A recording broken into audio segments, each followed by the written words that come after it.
Good morning, everybody. This is Signals and Symptoms podcast. I'm joining from Chicago. This is my beautiful daughter, Ira. We just came from vacation, visiting Europe, and we had fun times at Disneyland in Paris and Harry Potter in London, which is interesting that how we are actually have to go all the way around the world. Harry Potter was very, very interesting. I know I'm a big fan. I know it's 25 years since the last time we saw. I'm actually very grateful to my besties that are joining, Harvey Castro and Edward Marks, as usual. And then we are very honored to have our two guests that are here. Uh, and they are amazing. Work has been done. So first, I'm going to introduce a little bit Dr. Dania Amir. She could actually, of course, given that I have been traveling, there are no updates from the my side, but we're going to go ahead and catch up on the next week. She has done some amazing work. She's a director of clinical AI internal medicine lead at Zelensa, and she is actually MRCP certified. Those who do not know, this is essentially a residency pathway in United States when you don't do your internal medicine and then go from there. She has been working on this amazing product from Genentech CDT, clinical decision support, but it uses digital twin. The other counterpart that is here is Mr. Amir Hashmi, who comes from essentially a background of energy and then has designed 400 megawatts of energy solutions and now leading this effort. So, which is interesting that there's an amazing cross section over here between how he is working through the problems that he had in his prior life and now applying those principles on clinical medicine, which is always very interesting to us because, as you know, Ed Marks is here, who has been multiple different solutions as board members in healthcare and has always propagated that we need to ensure that we bring all these intelligence from different areas into healthcare. And of course, you know, Harvey Castro, who's putting all these solutions in space now. So again, thank you so much for joining us, Dr. Amir and Dr. Amir. And then before we move into our questions and everything, I would really appreciate if you can do a better job than me introducing yourselves and your company. Thank you very much. So I can start. So first of all, thank you very much once again for having us here. We are also honored.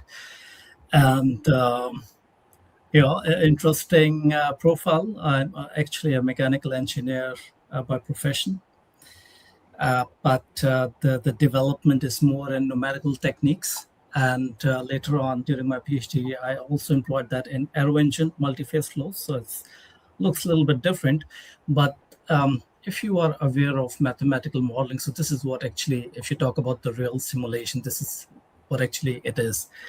And that's why I was able to connect. So briefly, after my PhD, I spent like 4 years in Saudi Arabia. I was heading technical department, projects department, as well as business development for a local company who was very much looking forward to Vision 2020 at that time. And afterwards, I joined GE, first GE Power. There I was actually handling the operations, regional operations of gas turbine services. And later on, I internally switched to GE Distributed Power, which is now in New Genbacher, and there spent about 6-7 years. And the last 1.5 years, this is where, after the advent of AI, I could see that AI could play a very interesting role in digital twins. And there were some very brief, let's say, sketches that I started to do the complete system architecture, how a digital twin, a generalized system we can make, and how AI can help. So we are using actually a configurator, which we call, GenXS. GenXS actually comes from the word or the sentence, let's say, general engineering, neural enhanced smart engineering systems or smart industrial systems. So its background is industrial. So the name is actually Genesis, but then we replace SIS with XIX to avoid any copyright issues. And it's also good. It also um, matches well with the company excellence. And the first, let's say, things that I started doing, I mean, I let's say everything starts to go in the right direction. And this is where we thought June last year that we should have a company called Excellence, because now we need to make it more concretized. So that's more or less the background. So the company you can call currently the headquarter is in Karlsruhe, but we have a company in America as well. And yes, we'll talk more about it. I'll now ask Dr. Dania to also introduce herself.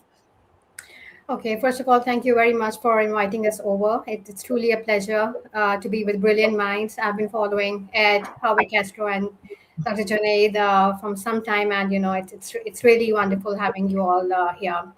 So, a little bit of my introduction. By profession, I'm an internal medicine physician, and I've been working for the last decade as an internist. Like Dr. Junaid introduced that I've done MRCP UK, and after that, I was practicing independently. Having worked in the emergency wards, critical care units, be it ICUs, critical care, departments, and the medical wards, I think it was a pretty roller coaster ride. But yes, the advent of AI, it shifted us to that domain we are actually right now. But I think what brought me here in the world of AI was the constant rigor, of how we can make medicine more safe, more energetic, and more concretized in terms of contextual reasoning. So that's how the concept of digital twins, they triggered us, and that's how we just spent almost a year in the developmental phase, and now we are here with the product of its own. So this is a brief introduction about myself here. So amazing story, both of you, and very important that I need to understand. I just want to be very careful out of a things of Save Life AI, which does a lot of image analysis, FDA approved products, improving context through ISA-MD, and then bolting it together. I believe the missing piece, me personally, and I'm very honest with everyone, is digital twin. And the benefit of digital twin, as I understand it, a little bit, and I'm just, again, I need to understand it much better. And thank you for helping us and all of our audience to understand it. Why digital twin in the first place, rather than going through a regulatory process? Like, first of all, we do FDA approvals. They have a whole test schema. Same thing with EU. And I'm going to use not Germany, but EU has a significant sort of process as well.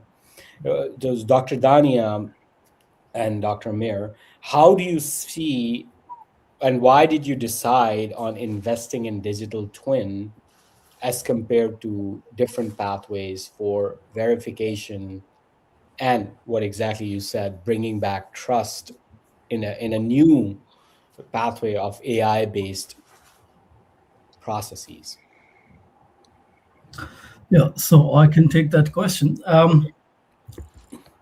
So, according to my research, I mean, this is something that is currently being pursued. If you go via all the regulations, then probably you are killing your innovation. So, we also tried the other way around, because innovation is just making rules what they know. But at the same time, there are potential to do something better. So digital twins have been there for quite a long time. So in the recent time, due to computational effort, due to let's say increased computational power, access, easy access, people are getting more and more interested, right? Because previously it was there, but even I worked with during my PhD, and you sometimes have to wait 2 weeks to get an answer, and then the answer might be wrong, you know.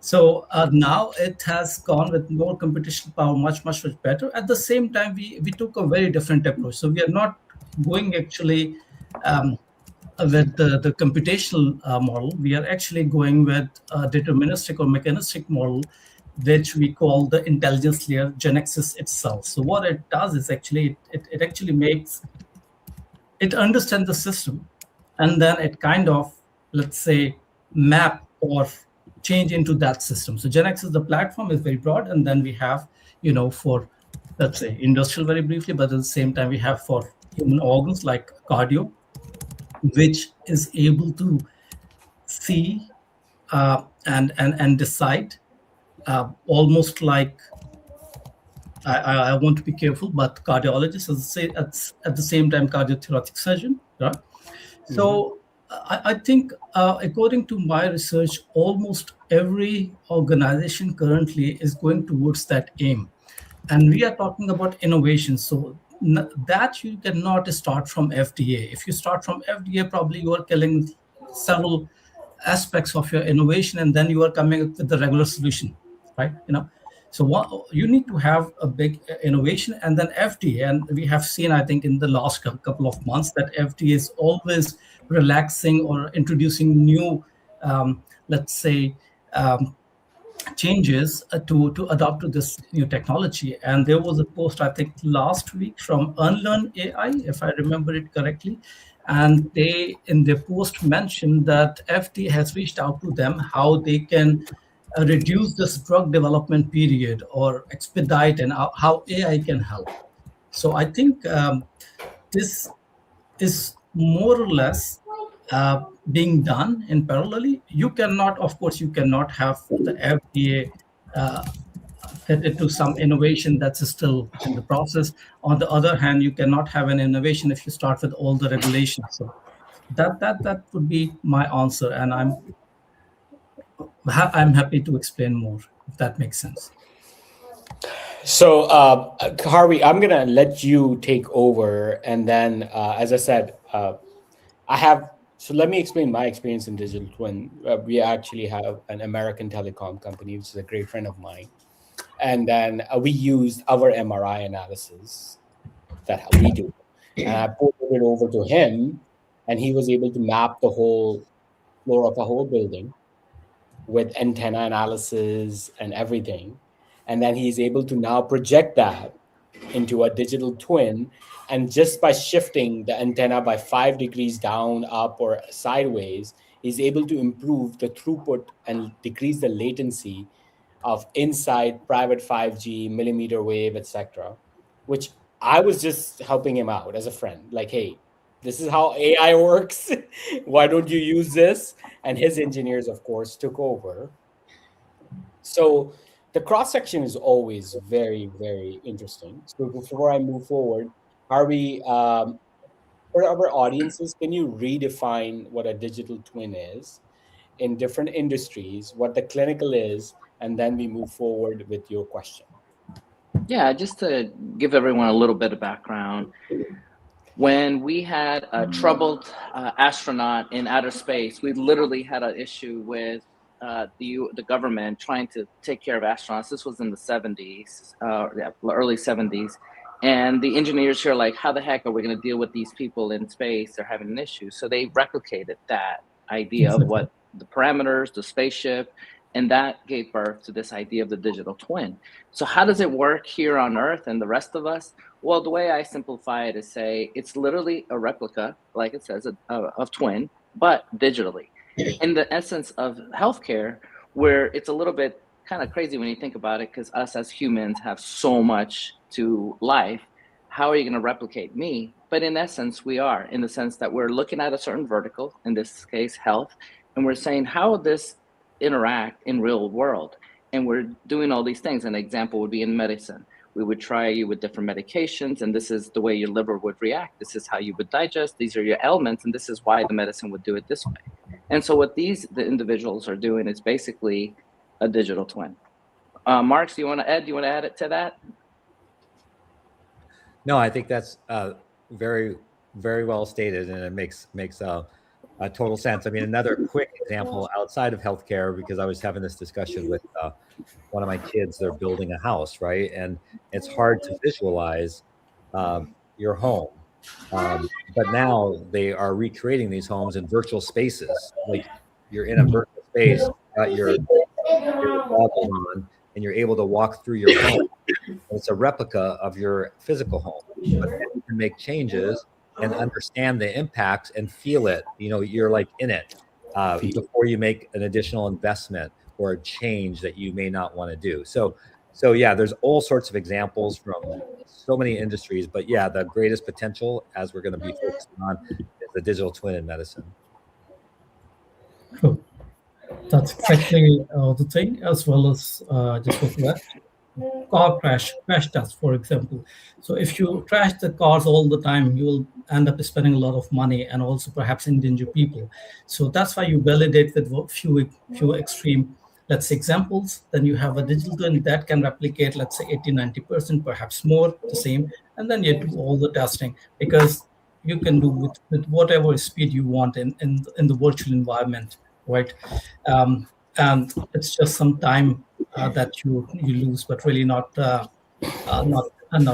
much money, I would say, or less money as compared to real world tests. And similarly, as also how we said, if you have a problem to deal with the space, or if you have to send, let's say, an aircraft or astronaut, you cannot go up and test there, but you can do replicate the same environment, test there, and then it's much easier, much safer, and it also involves lots of, let's say, consequences later. So that's the whole concept of digital twin.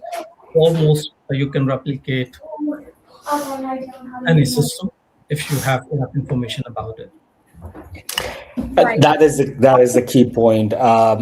So I apologize. So first of all, going to that very important process, that first of all, you are completely right. If you're going to get stuck inside the current compliance manufacturing system of FDA, which again, I keep reminding people that FDA doesn't even have a software as medical device pathway. They basically took the physical medical devices like catheters and everything and converted it into a software as medical device. And so therefore regulation is going to catch up very slow. So I completely agree. And that innovation that you're creating through this digital twin requires you to get out of the box and then move forward.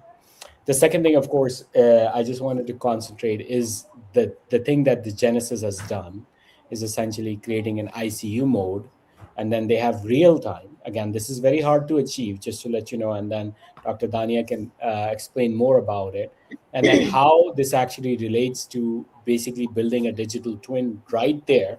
So rather than me experimenting on the patient as an ICU physician, experiment something on the digital twin, hopefully, and then of course they are able to go through a whole multi-organ system as well. And then of course longevity and lifespan is going to be something that again Ed is very interested in, I'm interested in. Simran, his wife, actually has created a med spa as well, and the idea behind it is to push the boundaries of human excellence, physical excellence, in terms of both longevity and etc. So Dr. Dania, the floor is all yours as how you build this technology from a clinical point of view, so everyone can understand a digital twin, and then b ICU, and then real time, and then of course imaging analysis. Right. I think that's a very important question. So I'm just going to start off with a brief background so that it can correlate with the question that you're just asking right now. Um, Usually, when we are working in a clinical practice as a physician, also, we have been using multiple AI tools also that are very, very good. They're excellent in generating outputs, generating tests, and generating guidelines. But I was of the opinion that at some point in time, we all know that patients are dynamic. They're continuously changing. They're not working in silos. Like every organ is interacting with another organ, right? So if we talk about cardiovascular is interacting with renal is interacting with hepatic, and so on and so forth.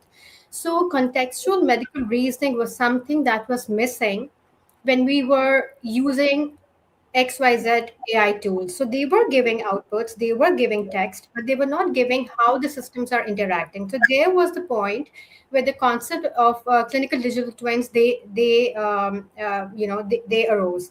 And since we all know that clinical digital twins, they create a virtual replica of the patients. So let's suppose that we are facing a complex patient in the ICU, and he's having multiple issues, right? Like there are cross organ body interactions going on, there are multiple cascade failures going on. So what this digital twin is going to do, it is going to pull or extract all the data from the EMR, let's suppose, or let's say if we enter it manually as well, and it is going to create a digital twin virtually right in front of you, and it will be based on all those parameters that a clinician really feels they are very important. For example, the outputs that are being generated, they should be explainable, they should be traceable, they should be trustable, and you should always, you can always go back and ask, and it should be interrogable.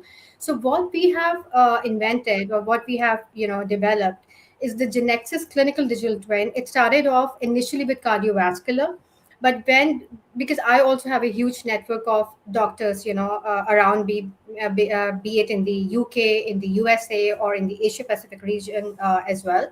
So initially, when we developed the cardiovascular twin, so it was working like a cardiologist or a cardiothoracic surgeon for that matter. But when we were in discussion with good cardiothoracic surgeons all over the world as well, so there it was more of a supply and chain, demand and supply mechanism working on. Like the cardiothoracic surgeon was of the opinion that, Dr. Dania, if I have a patient of, post cabbage day 4, and I want to see like how the patient is going to behave in the next 1 hour. So how do I see that? So there came the concept of continuous monitoring or continuous analysis of the cardiovascular ICU digital twin. So that's how things got developed and developed, and so much so on that we have separate digital twins for separate organs. Like we have cardiovascular digital twin, we have gastro digital twin, we have neurological digital twin, we have a whole body digital twin. And whole body digital twin is going to work like an internal medicine physician, because like we all know, internists, they work like an umbrella. It covers all the subspecialties of medicine, and they comes the point where I feel so passionate about internal medicine, because I'm not wearing single spec of one particular subspecialty. Rather, I'm thinking, I'm brainstorming as a physician, like what system would be interacting with another system, and there comes the probable diagnosis, the differential diagnosis, and there we make a correct referral. So making a correct referral is also part of the management plan. So this is how the concept of digital twins, that too, multiple specialty digital twins, they came into being. And that's how the portfolio got expanded and expanded. So we have cardiovascular digital twin. It will give you the output that are going to be backed by guidelines. You can go back and ask, you can trace back the citations that they are referring to, the medical outputs that are generated by the Genexus CDT. You can go back and ask, and the great thing about Genexus CDT is that you can talk to the digital twin. And this is something really, really amazing as a physician, because this is something that you are just cross questioning the digital twin. For example, I'm a physician, I have a very complex patient right in front of me, and I'm of the opinion that this recommendation should be made or this recommendation should not be made. So I can talk to the digital twin and ask why you made this recommendation. So it is going to go back and give you a medical reasoning based on the facts, based on the citations, based on the references that you can go back and ask. So this is how the I'm sorry. okay. So this is how the core pillars of AI in healthcare, that it should be traceable, it should be explainable, and it should be interrogable. That's how we are covering the hallucination part as well. We are covering the black box AI part as well, and here you can talk to the twin. It's just like we have a complex picture right in front of us, and it's a team of medical experts from all over the world that are brainstorming a single case. This is how you can interact with the twin. So when we made this demo available to multiple doctors, globally, be it different continents, like a doctor from USA, a doctor from Singapore, a doctor from Netherlands. So they kind of simulated the case. Also, they generated hypothetical cases as well. Few of them, they were kind enough to give us, the real time case scenarios, and we ran it on the digital twins, and we shared the outputs. And I, as a physician, also, because when we're working in a heavy loaded ICU, when we have got 15 to 20 critical patients right in front of me, there is a human chance of an error that is very much there, because it can be possible that the doctor is also busy, the doctor is not feeling good that day, the doctor is also not 100% up to the mark. This is something working as a co-pilot right in front of you. But keep that in mind, that the physician in the loop will always be there. So nothing is happening in an autonomous way.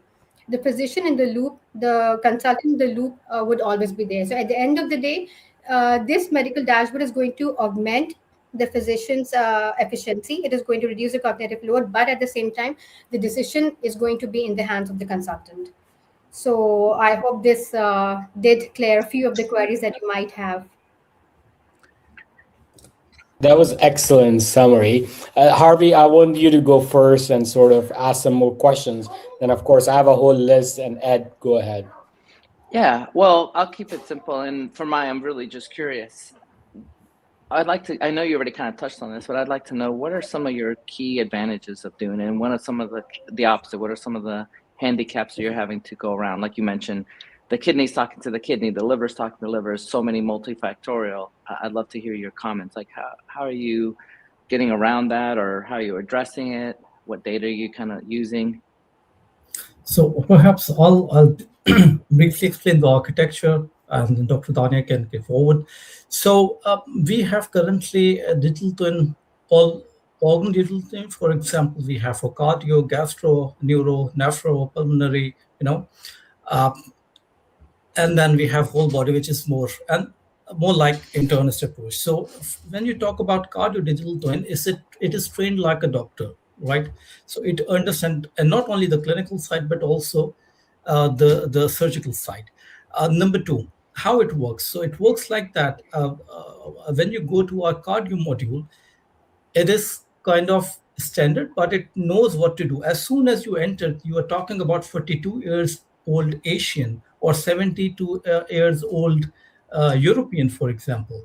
So the core architecture stays the same, but then it has the normal for that age range. Yeah. And that normal is coming from, if you are giving the reports, then the normal is, of course, patient normal, right? Sometimes you don't have that information. And then Genexus is smart enough and it's asking AI that please go back, search literature, internet, and tell me for the 72 years old patient, European, with, for example, cardiovascular issues or hypertension or a diabetic, whatever, what are the literature normals then, right? And this is where it's first of all comparing, you know, it's comparing what should be, then what is currently happening, and then the deviations are going through our model, and then it gives you, I think, six or seven always the relevant investigations. The very top is the cards, especially cards, like telling you immediately if there is some emergency, something you need to be done, and then patient summary, and it goes deep down to each and every explanation. And the last part is normally the documentation it has used. And then, of course, you have the co-pilot where you can ask, okay, you are suggesting this, why not that? And then it will come back. You can challenge. So that's the general idea. And now Dr. Dania can take over. So if you have multiple organ, let's say, interaction, then actually Genexus itself is an intelligence layer on top of AI. So it's actually not AI itself, but then it is asking AI, to produce certain information from internet, plus wherever possible come back with an information or references, right? And that's why we are able to create, let's say, until now we have seen very reproducible results. Yeah. And very I haven't seen the hallucination because I'm not a doctor, medical doctor. Perhaps Dr. Dania can answer that in more detail. So, just to confirm, as far as architecture is concerned, you basically have an orchestrator, a conductor agent that basically goes into multiple different sub agents. And those sub agents, one of them would be the patient context itself, where the patient lives, which could be cardiology, etc. And then the second one is your medical corpus, which is essentially a PubMed directory that analyzes, does smart search, evidence production with citations. And then lastly, of course, we come to synthesis of both, and then conductor can actually orchestrate the whole intelligence layer. Now, the question, of course, is when we are building this, and RAG is what people use, retrieval augmented generation. And that actually does produce now more better results given GLM 5.2, DeepSeek, etc. And we are able to control that. But still, we see hallucinations. How were you architecturally, can say, we're going to come to the clinical utilization and clinical evidence and reproducibility with Dr. Dania from a clinical perspective, because that's where my biggest fear is. My adoption fear, Dr. Ahmed, is that I can build a stroke one, right? I just built it, but I wasn't able to reproduce it. I'm just going to be honest with you. Now I am, but let's just say I never released it. And the reason that I never released it is that I don't have the problem with the rag. So, and you have done a whole body. That is amazing work. Like, it's fascinating what you're doing. But I just want to, how do I create trust in your AI, and how would you validate it? So perhaps one step backward. I hear this very often, especially, I mean, from other colleagues sometimes. So how it is different from ChatGPT? I mean, perhaps it can also do that. My answer is actually no, for the same reason. ChatGPT has RAG, retrieval augmented, whatever. Sorry. So, and this is additional layer, right? So it can work probably with ChatGPT. It can work probably with Gemini. It can probably work with something else. So you can imagine perhaps the most simplest way to have a cardiologist, because that's what the information. Once you create a digital twin, a Genexus becomes in principle cardiologist, and these are all hard-coded things, and it is very smart. We have a Python backend. It's not only AI, and then it goes back and um, to and fro, and then it's actually asking AI what it needs to do, and it needs to follow certain instructions, and those instructions are hard-coded, and that we can also always look at, right? So probably, and to be honest with you, cardiology still are one of the simplest, let's say, Genexus, what we created. I mean, this pharma, I think it has about 50,000, lines worth of code, 18 files. Industry is also very complicated. So we have quite a lot of experience. And the best thing is, it's there. You can test it. If there is something needs to be done, probably we just need to go back to our Python file where this cardiologist and cardiothoracic surgeon is a setting with all the information, key information. Primarily, it's understanding of the system, what we are talking about. Second, what is normal for the system. Then, what are the abnormalities? And if as soon as you have these abnormalities, what should be the way forward? So this, as you can say, is quite hard coded in Genexus. We are using Python. The front end is very simple HTML. You can open anywhere, and this is actually interacting. And AI is just being used for getting this information. And I don't think if you do try to do that the same, like let's say a very complicated case in ChatGPT, ChatGPT will not say no, and that's what AI is trained for. It will always come back with an answer, and that's sometimes a problem, right? But you can imagine that it will not evaluate as a cardiologist, and in our case, it is actually information, the delta, and it thinks it cannot do anything else. So ChatGPT can, the next question, even if in your cardiologist session you are asking a question, the next question would be how should I reach from Chicago to New York, for example, and ChatGPT will not tell you no, right? Right. I So completely agree, Dr. Amir. One of the biggest problems with AI is I don't know. They just doesn't say it. And that is extremely important problem that is hard to crack. I confirm that with my own experience to everyone, that this is amazing work that can be done. And we're going to have a separate, you Yeah. know, internal, one more where we're going to record your whole demo and make it available to That everyone would be great. as you Yes. go along. Um, but Dr. Dania, I, I apologize, Ed. I'm going to let you ask questions. I'm sorry. This is just too fascinating for me. Now, he suggested that there are basically a hematologist, a cardiologist, and all of that. And then Google also sent out a paper, which is basically long running agents. Microsoft did the research on it, published it. Their analysis was that it is going to cost approximately $2,000 to $3,000 per patient per day to let the AI run for it. Dr. Amr can answer that later. But Dr. Dania, he did the architecture work. He's the brains behind building the software part. How are you first validating it clinically for trust purposes? And then, secondly, how are you expanding it into different systems? And then the overlaying artifact, right? A cardiology patient comes in with low blood pressure, congestive heart failure. But then on top of that, now he's developing acute kidney injury. On top of that, he's becoming hepatic failures, and now it is a complex problem that is in evolution.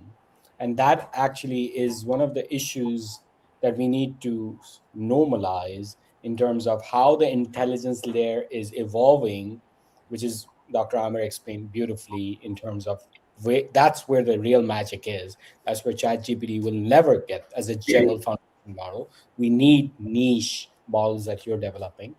But how are you clinically validating it? With two layers. Right. One is the first layer, and then the second, increasing complexity. Right. I think first of all, we need to make it again and again, transparent that this is an innovation, right? I mean, this is something new. This is not something happening as of now in this much of in-depth knowledge that the Genexus CDT is providing. So when we came up with this idea and when it actually got a shape, and the HTML outputs, the exports, when we generated from the Genexus CDT, when we ran complex cases, and keep that in mind that it's not basically used for non-complex cases like flu, diarrhea, or anything like that. It is meant for the acute complex setting scenarios. So when we ran different sort of multiple cases that were existing in our emergency departments or in the intensive care departments, so the value it gave out and the medical dashboards that it gave out, we got it validated into initially through different head of departments, through different doctors. For example, I'm a physician, so I utilize my own personal skills. Then we had a good network of physicians, specialists, intensivists, surgeons on board.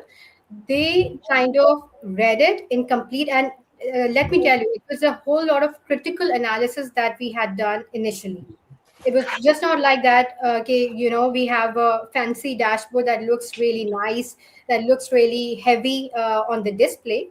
Rather, it was a critical analysis that was done with the intent of finding problems or errors, right? And then, of course, we do cross check by using different platforms as well that are quite advanced in terms of giving a management plan. And this is how the initial validation got through. Like, we got it validated from 50 doctors, let's say, then it got increased to 60 doctors, and so on and so forth.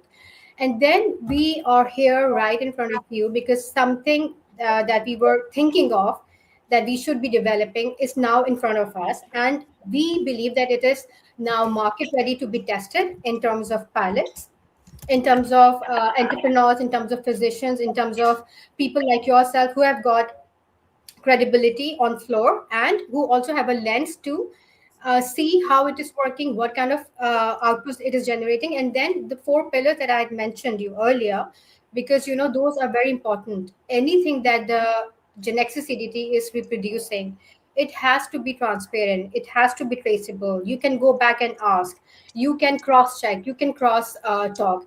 So from this point onwards, it kind of gained our trust, because trust is based on all of these parameters that I've just shared with you.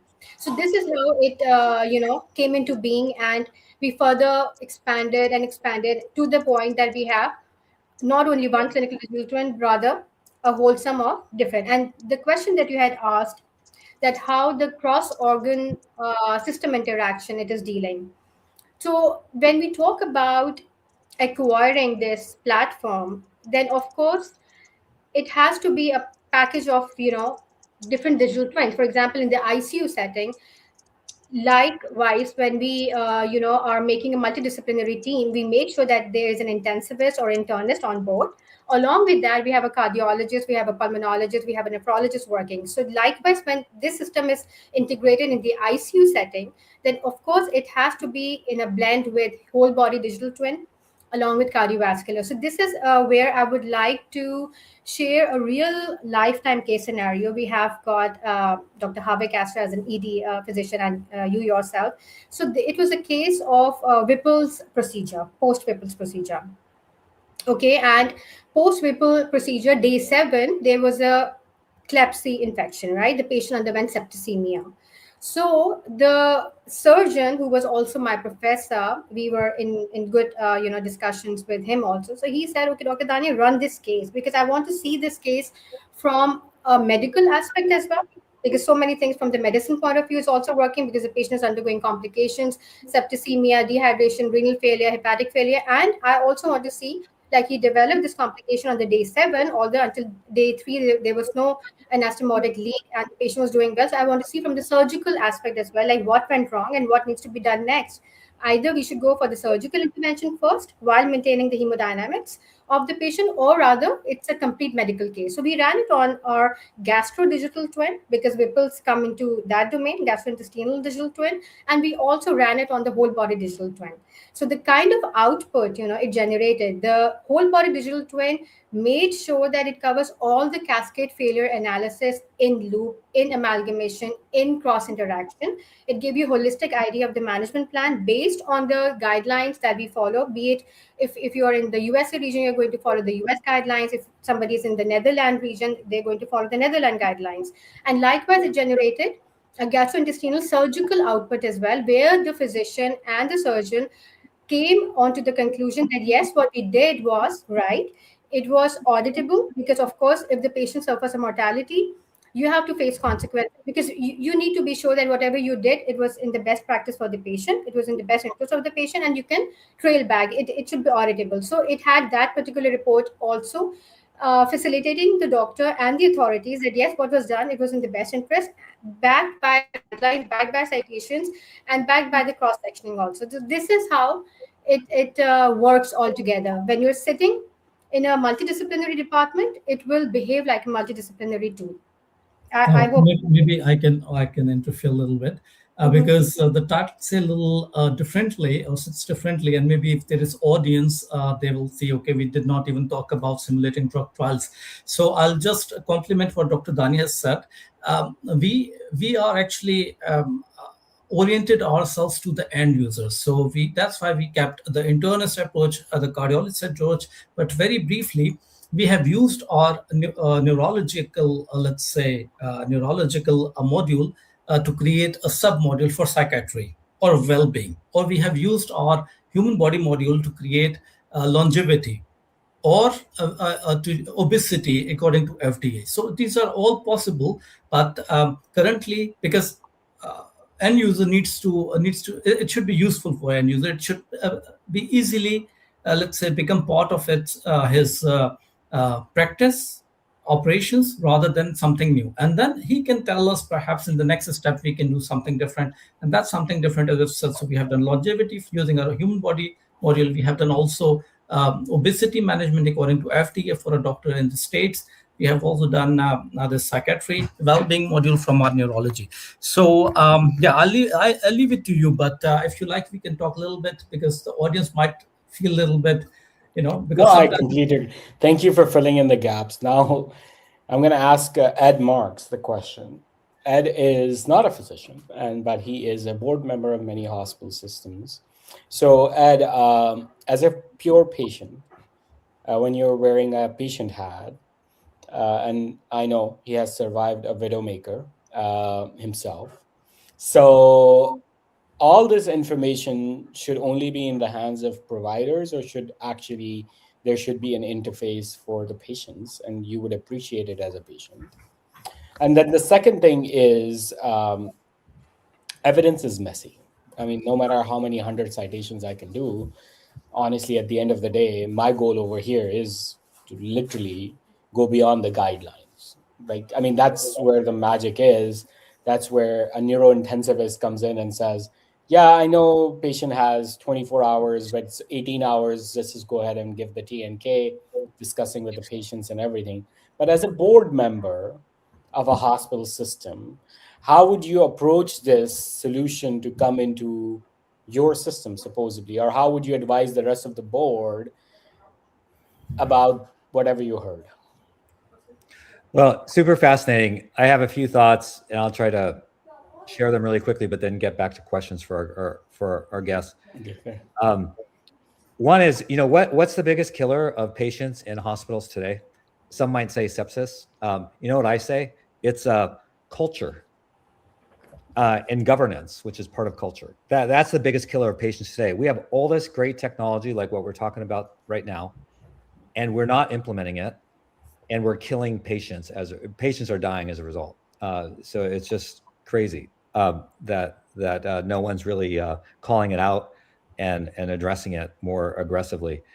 Why would you go to a clinician if you have a serious, like we're talking about cardiovascular situations, disease and surgery?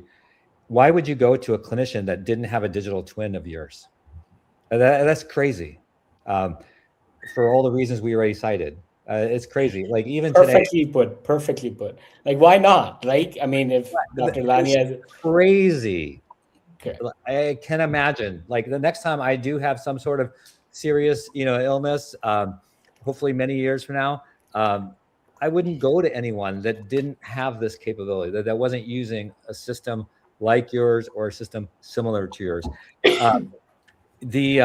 So and then my provocative statement, and then we'll get to questions, is something that our guests were saying is, well, because everyone's always careful and they always say there's a physician in the loop.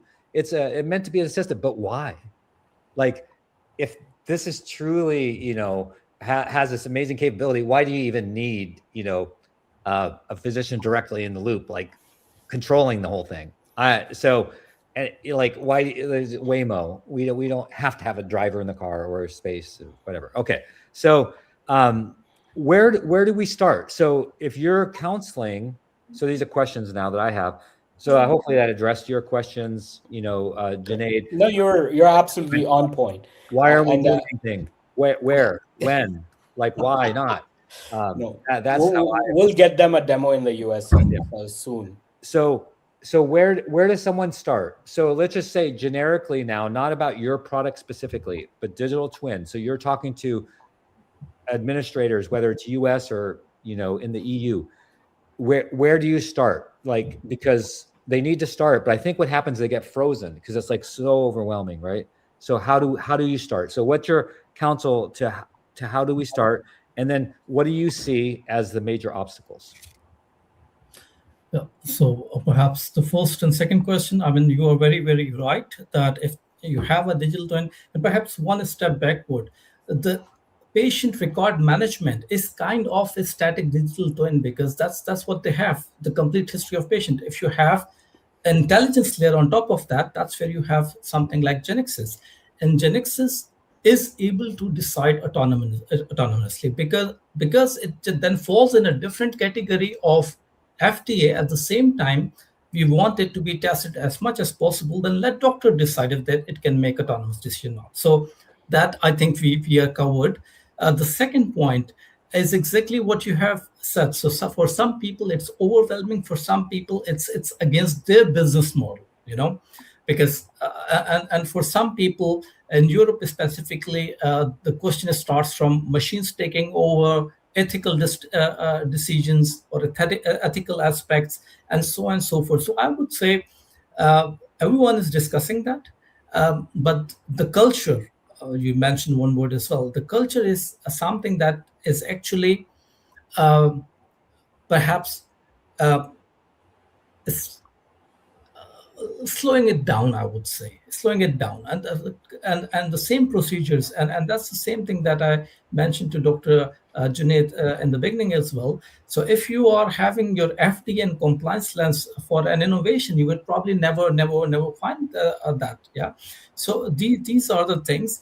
And what we are doing about it, of course, network, and you are also part of that. And then we are actually now started to visit conferences, because we believe that there will be a mix of all the people and those people who are also early adopters.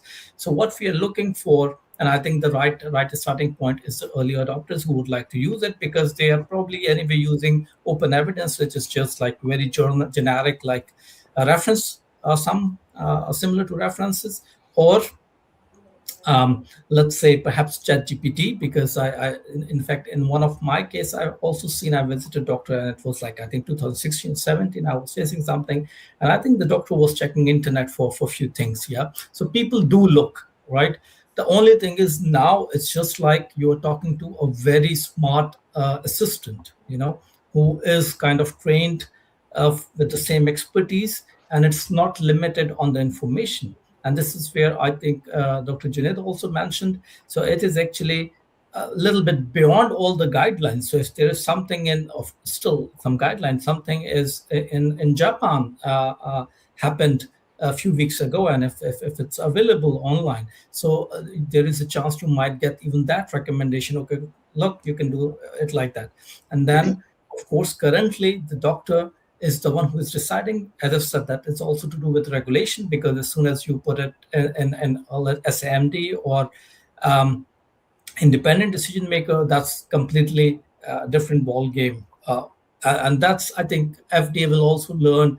And for us, perhaps not big enough company, but I think there are companies like Dassault System doing almost the same. I think they have even LinkedIn profile with Emma Twin, I think, which is kind of a complete virtual digital twin of a girl, Emma.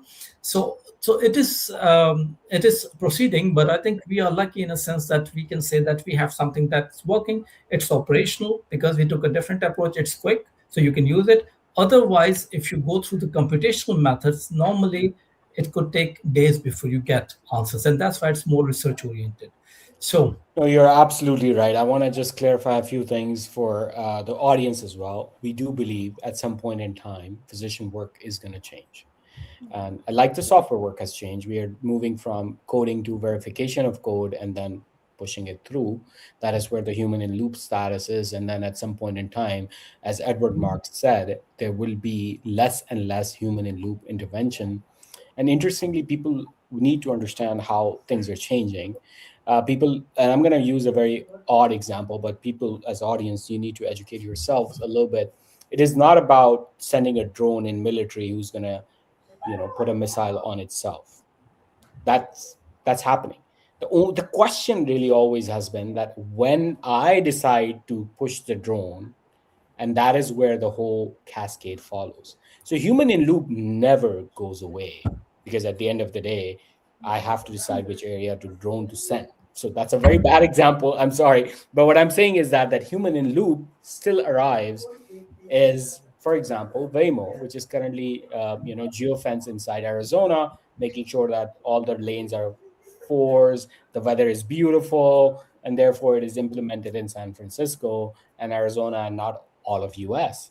So as you just literally using the Waymo example again, is to understand how the AI develops. And I completely agree. At some point in time, we're going to have level 5 exactly in humans as well. Not to mention, again, the way that my job changes is fine. It's also important to understand that we are going to consistently use AI, and we need them. There's significant shortage of physicians, for God's sakes. Our jobs are not going anywhere. We just need these people to save these technologies to save lives as well. Harvey, I'm going to let you do the last question of the hour, and then we're going to bring you back together, just me and you two. You're going to share your screen, show your platform to everyone, and then we'll just throw it on the web so that everyone can see, including investors. Please make sure you follow both of our guests on LinkedIn, and then maybe integration opportunities, other opportunities that we can work together. Harvey. All right, first of all, thank you everyone on this call. I really appreciate your time. I just want to tie it back to the patient. And my question to you guys is, we're physicians or healthcare professionals, we're doing this for a reason. What do you see happening in the next 2, 5, 10 years from now because of your work, because of what you're doing in digital twin? How is it going to help humanity? Dr. Dani, would you like to take forward or shall I answer? I think you can go ahead and I can cover it up with the clinical side. So I think this is already happening. I would say West is a little bit lagging behind. We have seen China quite advanced, and there was a time when we were perhaps not taking it seriously, but now we have seen that there is a real progress. Yeah, take any aspect. It's a real progress. It's also changing the way we think. It's helping each and every aspect. For example, I am also using several AI platforms as co-pilot, and that's why I was able to do very quickly what I've achieved in the last 7, 8 months. Because otherwise, it would have been engaging a small software house, and engaging some people and so on and so forth. So AI is helping if you are smart enough, or if you are curious enough and you can ask the right questions. Every aspect of the life, let's say walk of the life or aspect of the life. And I myself, as I've said, so I have the IDT, we call it Genesis IDT, which is completely the industrial side. Then we have the clinical side, where we have the digital twin of organs, like we just discussed. Then we have this a pharma twin, which is actually based on our human body, because we have seen that it could take some drugs and interpreting something very, very well, toxicity, and this is where we start building up. And then we have the pharma.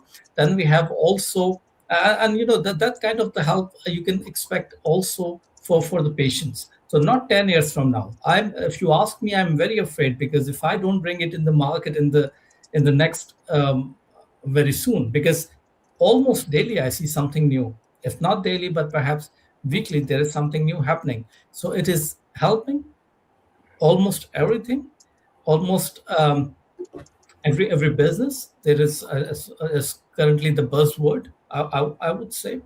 So I would, in the next 10 years, of course, it will start to work very, very soon. But in the next 10 years, probably it will be such a big change, as we have probably not even 5 years, even before, as we moved from typewriters to computers. It I will love be it. I mean, that's what I keep saying. The word we are moving from a digital transformation to an AI transformation, and exactly. that's exactly as big, if not bigger, than the digital transformation. Dr. Dania, 5 years from now, what do you see yourself doing as an internal medicine specialist? As Hari was asking, like, what is the vision, especially that you are in this cutting edge, amazing work that you have done?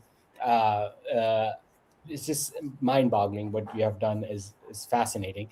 But having said that, what do you see yourself as a physician in 5 years? I think my core DNA would always be very, very passionate for internal medicine. Like this is something that I had been doing, and this is something I will be doing. But making sure that AI is being efficiently utilized in the best possible manner, so that what we are doing right now, we can make it multiply by 10 or multiply by 20 in the next 2 years, 5 years, 10 years down the line. But yes, the way we had been working, it is going to be completely changed in the next couple of months to maybe few years. This is not stopping, because see, if we remain conventional or orthodox, that okay, this is not coming, this is not coming, AI is already there. Sooner or later, we have to surrender to it, but we should make sure that we utilize the human power, the human brain, to make it something worthwhile and worth using. Like, I'm super confident about our product, and we do hope, and we do see ourselves doing something very much that is not being done in the past. So I think this is what I believe in right now.